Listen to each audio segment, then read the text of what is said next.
Government there is considering declaring a disaster in areas worst hit by ongoing rains.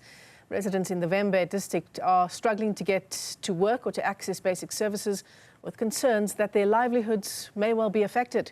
Newzroom Afrika's Zola Shalwana joins us live from Giyani this morning. Zola, these are major concerns in a context where schools were meant to reopen yesterday, and even that's being impacted. Well, yes, of course. There are many schools that have been affected, as you have heard from the Limpopo Department of Education releasing a statement mentioning that several schools in various districts will, of course, be impacted by the floods that are currently, happening here in many parts of the Limpopo province. So where we are in Giyani, the community is isolated from the rest of the world, and that is, of course, because a low-lying bridge has submerged. But we do have the CoGTA MEC here in the province, just to perhaps take us through what interventions are being done by government at this moment. MEC, thank you very much for your time. It's quite concerning that whenever there's heavy downpours in the province, this is what we have to face in your province. Well, you will understand, Zola, that we are a rural province. And the rural province in its nature will always be that. But you can see, 10 years down the line, there was no tar road where we are, me and you. The road was pure gravel from year two. So we try to improve, but you know how economics works. That we have improved, people now are crying here that we should have built a very big bridge. As you can see, the people are cut here. But let me indicate that there are a number of areas which are damaged. There are a number of communities which are separated from each other. The resources of government cannot necessarily be enough under the circumstances. We also call community members to exercise caution, because definitely, if you can look here, when I arrived here, other people were taking chances.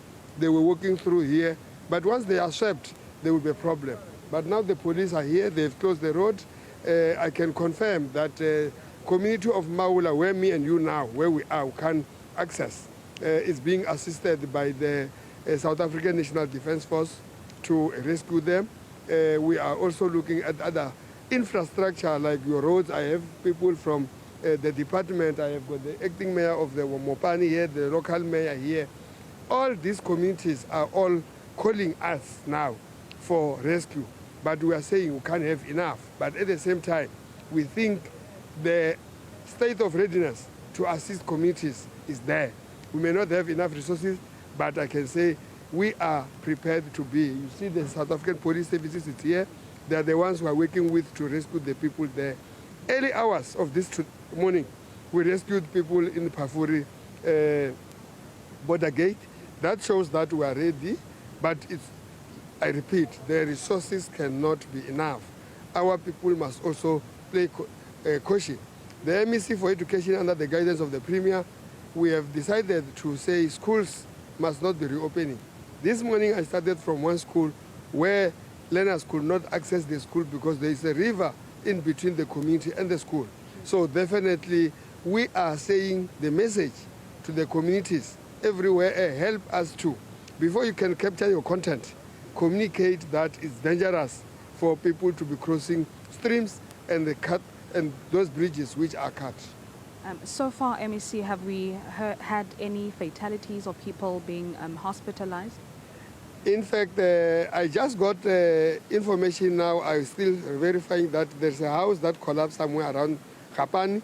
The mother has been injured, has been taken to the hospital. From the 13, as we were advised by the South African Weather Services, from the 13 to the 16, we'll still be receiving these rains. From that period, we have not yet received fatalities. But if you take the beyond one, from the 18th of December, we had some fatalities around Waterberg, and we say condolences to the family, but also may their soul rest in peace. It's one thing that we say, one death is too many. We don't want to lose anybody. We are comfortably now that it's resources or infrastructure which are damaged. We have not yet lost life. That's why if you can see the execution of the rescue in Mbaula, it's something that you can be proud of this government. Thank you very much, MEC of CoGTA in the Limpopo province, telling us about government interventions that are currently in place to assist those that have been affected by heavy downpours here in the Limpopo province, and calling on communities to play their part by exercising caution, particularly those that live next to low-lying bridges and, of course, rivers that we know are currently overflowing at this point. Michelle? Zola, thanks very much indeed for that update. Live to us there in Limpopo.